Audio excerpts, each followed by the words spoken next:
الحمد للہ وحدہ والصلاة والسلام علی من لا نبی بعدہ اما بعد فاعوذ باللہ من الشیطان الرجیم بسم اللہ الرحمن الرحیم مما خطیاتهم اغرقوا فادخلوا نارا فلم یجدوا لهم من دون اللہ انصارا صدق اللہ العظیم۔ معزز سامعین، اللہ پاک نے رمضان کا مہینہ بخیر و عافیت ہم سے گزروا دیا، روزوں اور نمازوں کی توفیق ملی، یہ اللہ کا بہت بڑا کرم ہوا۔ ایسی گرمیوں کے اندر جب ہم رمضان کے بعد ایک آدھ گھنٹہ اگر پانی نہ ملے تو آدمی بے قرار ہو جاتا ہے، لیکن 14، 14.5، 15 گھنٹے تک بغیر پانی کے رہنا ظاہر ہے کہ یہ اللہ کی توفیق سے ہی ہو سکتا ہے۔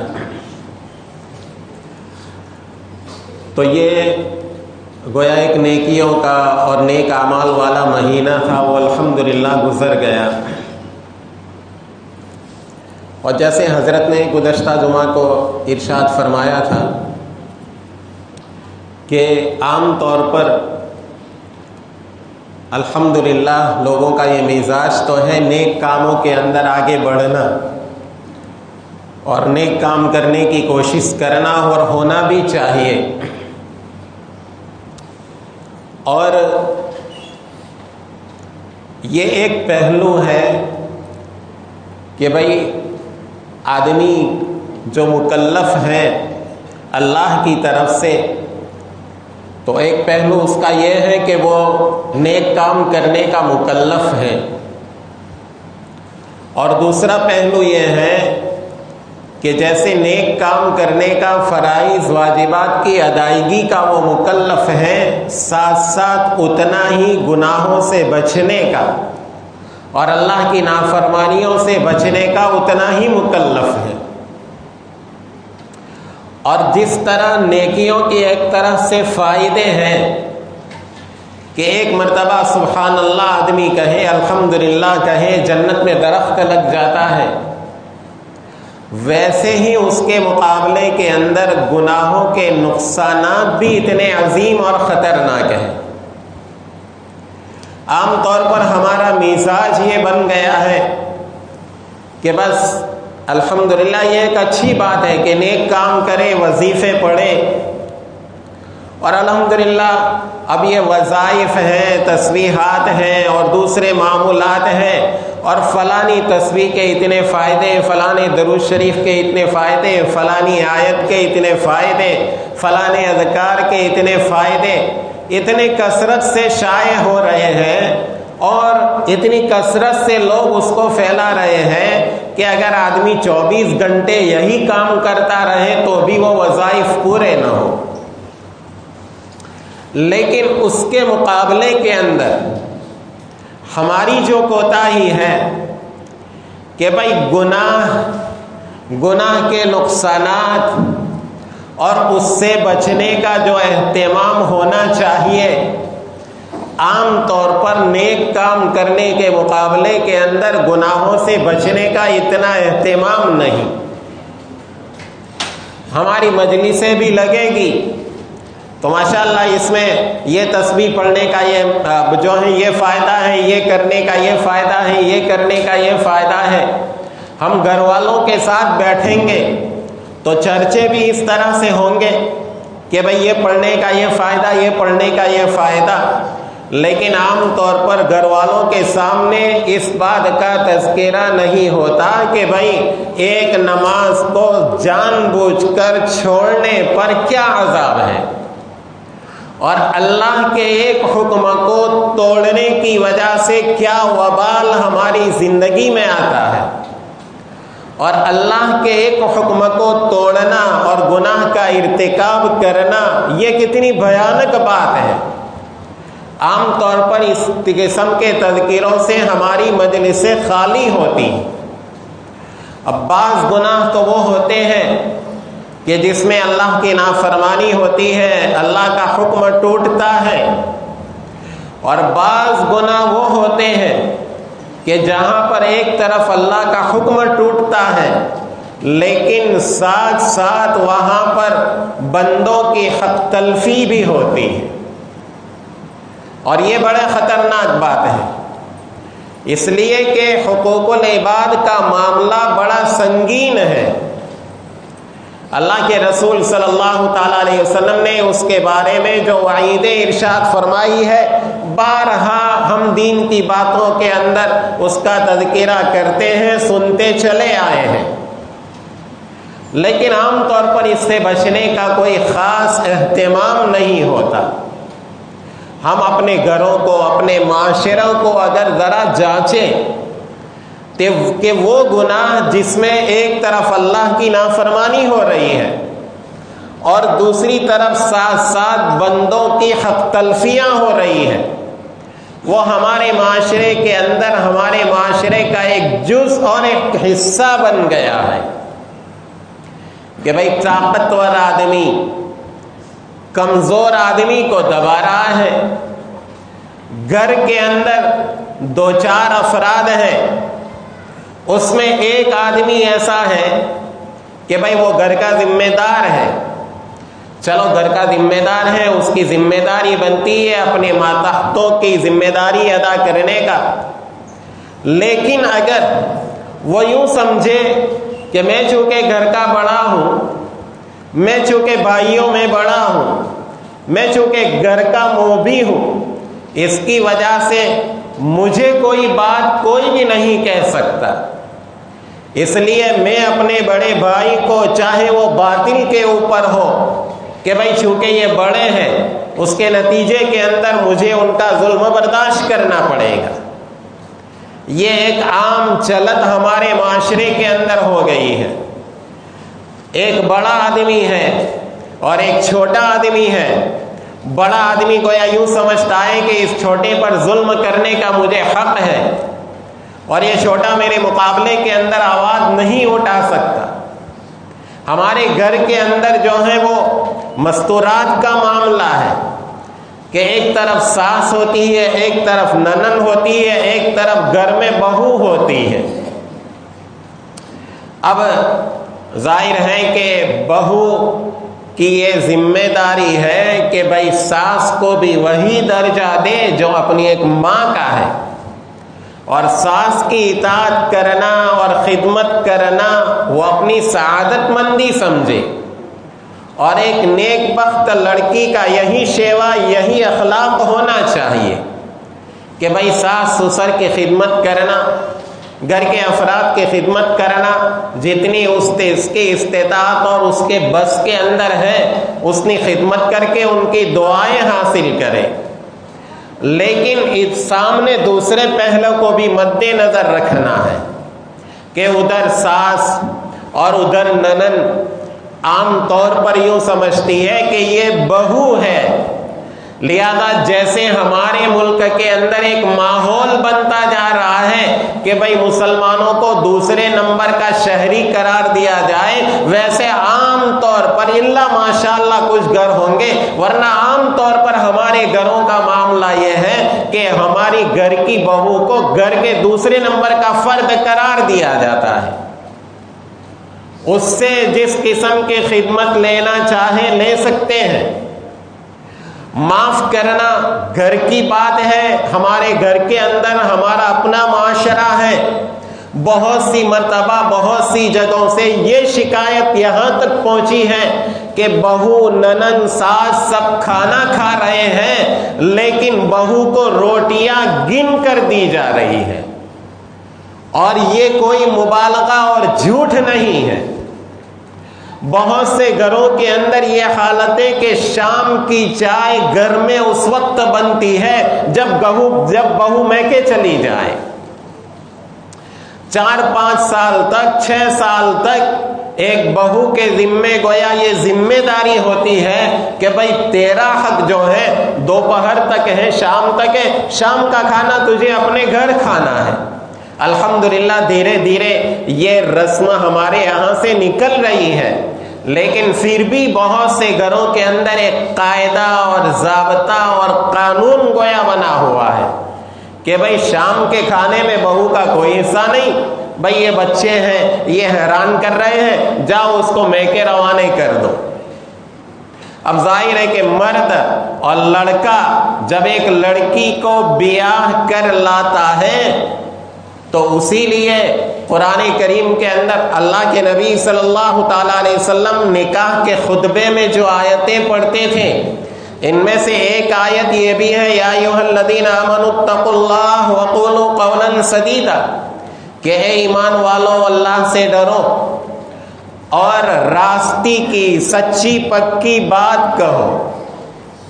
یہ قاضی اور امام خطبہ ایجاب و قبول کرانے سے پہلے یہ آیتیں پڑھتا ہے تاکہ سامنے والا جو دلہا دلہن ہونے کہ بھئی یہ جو تم ابھی ایجاب و قبول کرو گے، کہ ایک کی طرف سے جو ہے وہ ایجاب ہوتا ہے، وکیل اب جو ہے وہ کیا ہے اپنی موکلہ کو لڑکی دیتا ہے اپنی وکالت کے ذریعے دلہے کو، اور دلہا اس کو اپنی نکاح کے اندر قبول کرتا ہے۔ بظاہر تو ادھر لڑکی سے اجازت لے لی کہ لڑکی نے ہاں کہہ دیا، اور ادھر قاضی صاحب نے مجلس نکاح کے اندر دلہا سے پوچھ لیا کہ بھائی تم نے اس کو اپنے نکاح کے اندر قبول کیا؟ ہاں میں نے قبول کیا۔ تو یہ قبول کیا، یہ بہت بڑی ذمہ داری اپنے اوپر لے رہا ہے، اسے نے کہا اتقوا اللہ، اللہ سے ڈرو۔ اب اس کے نتیجے کے اندر میں نے قبول کیا، اس کے نتیجے کے اندر ساری ذمہ داری اب لڑکے کے اوپر اس لڑکی کی آئے گی، اس کو کھلانے کی، اس کو پلانے کی، اس کو کپڑا دینے کی، اس کو رہنے کے لیے مکان دینے کی، یہ ساری ذمہ داری آئے گی اب اس کے ذمے کے اندر۔ اور ابھی سے اس کے ذمے یہ سب آ گیا، جب اس نے قبول کیا، وہ قبول کر لیا، اب بات یہاں پر جو ہے طے ہو گئی، اب آپس کے اندر گویا ایک ایگریمنٹ ہو گیا، ایک معاہدہ ہو گیا۔ اب اس کے نتیجے کے اندر اب حمل رہ رہا ہے، اب بچہ پیدا ہو رہا ہے، اب بچہ پیدا ہونے کے بعد بچے کی ذمہ داری، بچہ اگر بیدار ہوتا ہے، اگر جو ہے وہ بیمار رہتا ہے، وہ رات کی نیندیں اگر خراب کرتا ہے تو تجھے اس لڑکی کا ساتھ دینا ہے، یہ نہیں کہ تیرا بچہ ہے تو جانے، تیرے میکے والے جانے۔ اب یہ ساری ذمہ داری اپنے اوپر لے رہا ہے، اس لیے قرآن کہہ رہا ہے اتقوا اللہ وقولوا قولا سدیدا۔ اور حضور اکرم صلی اللہ تعالی علیہ وسلم اس موقع پر یہ آیت پڑھ کر گویا نشاندہی کر رہے ہیں کہ قبول کی صرف زبان سے مت کہہ دو، ایک ذمہ داری اپنے سر کے اوپر لے رہے ہو، ذرا سوچ سمجھ کر کہنا کہ کون سی ذمہ داری لے رہے ہیں۔ زندگی بھر کی ذمہ داری لے رہے ہیں اب آپ، کہ اب اس لڑکی کی ساری ذمہ داری آپ کے اوپر ہے۔ اب لڑکی اگر بیمار ہوئی، ذمہ داری آپ کے اوپر ہے، اس کو بچہ پیدا ہوا، اس کو دواخانے لے جانے کی، اس کے ولادت کے بل بھرنے کی، اور لڑکا بیمار ہوا اس کا بل بھرنے کی، اور اس کی خوراک، اور اس کے نتیجے کے اندر جتنی ساری ذمہ داریاں آتی ہیں وہ ساری ذمہ داریاں اب تمہارے اوپر آئے گی۔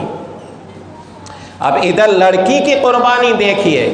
کہ وہ اپنے ماں باپ کو، اپنے بھائی بہنوں کو، اپنے گھر کو، سب کو چھوڑ کر آتی ہے، اور یہاں اگر سسرال کے اندر ایک ساس سسر کی ذمہ داری ہے کہ اب اس کو اپنی لڑکی سمجھے۔ اصل سارا فساد اسی بنا پر ہے کہ وہ بیچاری سب کچھ چھوڑ کے آتی ہے، لیکن پھر بھی اس کے باوجود اس کو پرائی سمجھا جاتا ہے کہ یہ تو دوسرے کی گھر ہے، دوسرے گھر کی ہے۔ اگر اس کو اپنا لیں، اپنی بیٹی کہیں، بہت سی جگہ ہم نے دیکھا کہ لڑکی جو بہو ہوتی ہے وہ ساس سسر کو ابا اور امی کہہ کر ہی پکارتی ہے۔ تو اگر ہمارے یہاں بھی یہ رواج ہو جائے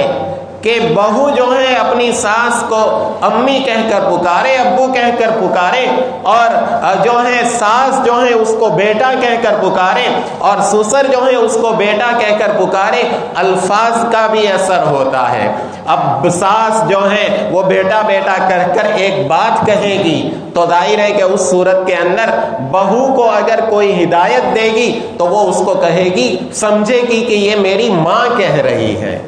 اور اگر بہو کوئی شکایت کرے گی تو ساس یوں سمجھے گی کہ یہ میری بیٹی کہہ رہی ہے۔ اور عام طور پر اس بگاڑ کا ایک سبب مجھے جو سمجھ میں آتا ہے وہ یہ ہے کہ ہمارے یہاں زیادہ تر عورت بہو جو ہے اس کو سسرال کے ساتھ سیٹ ہونے میں ایک لمبا زمانہ جو لگ جاتا ہے، اس کی زیادہ تر وجہ مجھے جو سمجھ میں آتی ہے وہ یہ ہے کہ شادی کے بعد بھی لڑکی کا بہو کا تعلق میکے کے ساتھ حد سے زیادہ ہوتا ہے۔ اب حد سے زیادہ میکے سے کے تعلق ہونے کی بنا پر ساس سسر اور ننن کے ساتھ اس کو اتنی بنے گی نہیں، شام ہوتے ہی وہ اپنے گھر چلی جائے گی، رات کو 12-1 بجے جو ہے وہ آئے گی۔ اب عام طور پر ہمارے یہ برے ماحول کا نتیجہ یہ ہے کہ زیادہ تر 11-12 بجے تو ہماری صبح ہوتی ہے۔ اب 11-12 بجے جو ہے وہ بیچاری اٹھی، اس نے کھانا بنایا، کھانا کھایا، بچے کو تیار کیا، اور پھر اپنے میکے۔ اب 2-3 گھنٹے ظاہر ہے ساس سسر ننن کے ساتھ اس کا وابستہ ہوتا ہے، زیادہ تر واسطہ اس کا میکے سے ہوتا ہے۔ اب اس کے نتیجے کے اندر جو بات بننی چاہیے وہ بنتی نہیں ہے، جس کی وجہ سے ہر ایک دوسرے کو پرایا سمجھتا ہے۔ لہذا ہونا یہ چاہیے کہ زیادہ تر اس کا وقت جو ہے وہ یہیں کر گزرے۔ اب اس کو کہہ دیا جائے کہ بیٹا یہی تیرا گھر ہے، اب چلو ہفتے کے اندر تو 1-8 مرتبہ اپنے میکے چلی جائے ماں باپ کی خبر لینے کے لیے، ان کے ملاقات کے لیے، یہ بہت اچھی بات ہے۔ اگر انشاءاللہ اگر یہ رواج ہو گیا تو پھر اس صورت کے اندر یہ آنے والی بہو کا اپنے میکے سے زیادہ اپنے شوہر کے گھر سے تعلق زیادہ مضبوط ہوگا، اس کے نتیجے کے اندر یہ شکایتیں نہیں ہوگی۔ اور ادھر دوسرا پہلو بھی ہے، عام طور پر دھیرے دھیرے ہمارے یہاں یہ بھی ہو رہا ہے کہ بہت سی لڑکیاں بیچاری چونکہ گھروں میں بہت سی مرتبہ تربیت نہیں ہوتی ہے، جس کے نتیجے کے اندر وہ بہت سی مرتبہ اب تو بعض جگہوں سے یہ خبریں آتی ہیں کہ اب پہلے زمانے کے اندر ساس جو ہے انہوں نے بہت ظلم کیا تو اب بہو انتقام لے رہی ہے، اس زمانے کی بہویں کہ اب وہ ساس کے اوپر ظلم کر رہی ہے، بیٹے کو جو ہے وہ باپ سے ملنے نہیں، ماں سے تعلق نہیں، یہ بھی غلط ہے۔ بہرحال ایک اتنا جو ہے ہمیں اپنی اپنی بیٹیوں کو یوں کہنا ہے کہ دیکھو بیٹا، اگر تم نے اپنے شوہر کے ماں باپ کو اپنے سے اس کے ماں باپ سے اس اپنے بیٹے کو شوہر کو اس کے ماں باپ سے علیحدہ کیا، تم کبھی سکھی نہیں رہ سکتی۔ لہذا اپنی بیٹیوں کو ایک طرف یہ بھی تعلیم دینے کی ضرورت ہے کہ ہرگز کبھی بھی ایسی غلطی نہ کرے کہ لڑکے کو ماں باپ سے جدا کرائے، بلکہ اگر لڑکا ماں باپ کی اچھی طریقے سے خبر نہیں لے رہا ہے تو وہ جو ہے عورت کی ذمہ داری ہے کہ اپنے شوہر سے کہے کہ بھائی تم اپنے ماں باپ کی خبر لو۔ اور یاد رکھو، عورت لڑکے سے جتنے اس کے والدین خوش ہوں گے اس کے نتیجے کے اندر گھر میں برکتیں بھی اتنی ہی ہوگی۔ خیر، تو یہ بعض گناہ وہ ہوتے ہیں کہ جس کی وجہ سے جو ہے وہ آدمی اللہ کا بھی نافرمان ہوتا ہے اور بندوں کی حق تلفیاں بھی ہوتی ہیں، اور بہت سے گناہ ایسے ہمارے معاشرے کے اندر ہے کہ ہم اس کو معمولی سمجھتے ہیں کہ بھئی اس میں کیا ہو گیا۔ اس میں سب سے زیادہ معمولی اگر جس گناہ کو ہم سمجھتے ہیں وہ جھوٹ، کہ بھئی جھوٹ بولنا عام متن ہم اس کو معمولی سمجھتے ہیں، اور ایسا جھوٹ بہت سی مرتبہ آدمی بولتا ہے اس موقع پر کہ نہ وہاں 2-4 پیسے کا اس کو فائدہ ہے جھوٹ بولنے کے اندر، یا نہ سچ بولنے کے اندر اس پر کوئی آفت آ جاتی ہے۔ اب بازار میں ہے، کوئی فون کر رہا ہے، کہاں پر ہے؟ تو کہ گھر پر ہے۔ وہ سوچتا ہے کہ اگر میں بازار میں کہوں گا ہو سکتا ہے کہ مجھے یوں کہے کہ فلانی چیز لے آنا۔ اب اس کے نتیجے کے اندر جھوٹ بول رہا ہے، حالانکہ جھوٹ کوئی معمولی گناہ نہیں، کبیرہ گناہ ہے، بڑا گناہ ہے۔ اور اللہ کے رسول صلی اللہ تعالی علیہ وسلم نے اس کی شناعت، قباحت، برائی کو بیان کرتے ہوئے کہا کہ آدمی جب جھوٹ بولتا ہے نا تو اس کے ساتھ جو فرشتے رحمت کے لگے ہوئے ہوتے ہیں، حفظہ جو فرشتے حفاظت کرنے والے لگے ہوئے ہوتے ہیں، اس کے جھوٹ بولنے کی وجہ سے وہ بدبو نکلتی ہے جو فرشتوں کو محسوس ہوتی ہے، ہمیں محسوس نہیں ہوتی۔ وہ بدبو نکلتی ہے کہ فرشتہ اس بدبو کی وجہ سے 1 میل دور بھاگ جاتا ہے، 1 میل دور۔ اب ہم اس کو ایک کھیل سمجھ رہے ہیں، معمولی باتوں میں بعض مرتبہ جو ہے اپنے کو شرم سے بچانے کے لیے، بھائی تم نے وعدہ کیا تھا کیوں نہیں آئے، معاف کرنا، ایسا ہوا، موٹر سائیکل پنچر ہو گئی تھی، ہاں بالکل جھوٹ۔ اب آدمی دیکھنے جائے تو جھوٹ یہ ایک بزدلی کی علامت ہے، کیونکہ آدمی کو اپنی کوتاہی قبول کرنے سے گویا شرم آتی ہے کہ بھائی میں سو گیا تھا، مجھ سے غفلت ہو گئی، میں بھول گیا، بھائی اس میں کیا پہاڑ ٹوٹ جانے والا ہے۔ لیکن محض وہ اپنا جو ہے وہ کیا ہے، مقام اور مقام باقی رکھنے کے لیے جھوٹ بول رہا ہے۔ حالانکہ جھوٹ اتنی خطرناک بیماری کہ دنیاوی اعتبار سے بھی اس کو اچھا نہیں سمجھا جاتا۔ جو تاجر لوگ سچائی کے ساتھ تجارت کرتے ہیں ان کی تجارتیں فروغ پاتی ہیں، اور جو جھوٹ بولتے ہیں نتیجے کے اندر لوگوں کا اعتماد اٹھ جاتا ہے۔ اگلے زمانے کا واقعہ ہے، حضرت صالح علیہ السلام، قوم سمود کی طرف اللہ پاک نے حضرت صالح علیہ السلام کو بھیجا۔ حضرت صالح علیہ السلام نے ان کو پیغامات پہنچائے، ایک مدت تک ان کو سمجھاتے رہے، لیکن انہوں نے مانا نہیں۔ آخر ایک دن انہوں نے یہ مطالبہ کیا کہ یہ جو پہاڑ ہے نا، اس پہاڑ کی چٹان سے آپ یہ معجزہ دکھلائیں کہ اس پہاڑ کی چٹان سے ایک اونٹنی نکالیں، اور اونٹنی بھی ایسی کہ اس کے پیٹ میں بچہ ہو۔ حضرت صالح علیہ السلام نے کہا کہ دیکھو میں اللہ سے دعا کروں گا اور اللہ میری دعا کو قبول کرنے کے نتیجے میں یہ معجزہ دے دے گا، لیکن اس کے بعد اگر نہیں مانا تو پھر خیر نہیں۔ قوم نے کہا مان لیں گے۔ حضرت صالح علیہ السلام نے اللہ سے دعا کی، اور انہی کی نظروں کے سامنے پہاڑ کی چٹان سے 9 مہینے کی گابن، پورے 10 مہینے کی گابن اونٹنی جو ہے وہ نکلی، اور اونٹنی نکلنے کے بعد پھر اس نے بچہ جنا۔ اب یہ اونٹنی بڑی ڈاواڈول تھی، عجیب الخلقت تھی۔ قوم کے اندر ایک ہی کنواں تھا، جس دن پانی پیتی سارا کنواں جو ہے پی جاتی۔ اب لوگوں کے جانور پیاسے رہتے، تو لوگوں نے شکایتیں کی۔ حضرت صالح علیہ السلام نے کہا ایک دن تمہارے جانور پیئیں گے اور ایک دن یہ اللہ کی اونٹنی پانی پیے گی۔ خیر بات طے ہو گئی، لیکن بعض لوگوں کو یہ بھی گوارا نہیں ہوا، تو انہوں نے اس اونٹنی کو قتل کر ڈالا۔ حضرت صالح علیہ السلام کو پتا چلا ان کا ارادہ اونٹنی کے ساتھ اچھا نہیں ہے۔ انہوں نے کہا کہ دیکھو اگر اس کو برے ارادے سے ہاتھ بھی لگایا تو اللہ کا عذاب تمہیں پکڑ لے گا، لیکن بدبختی آئی تھی ان کی،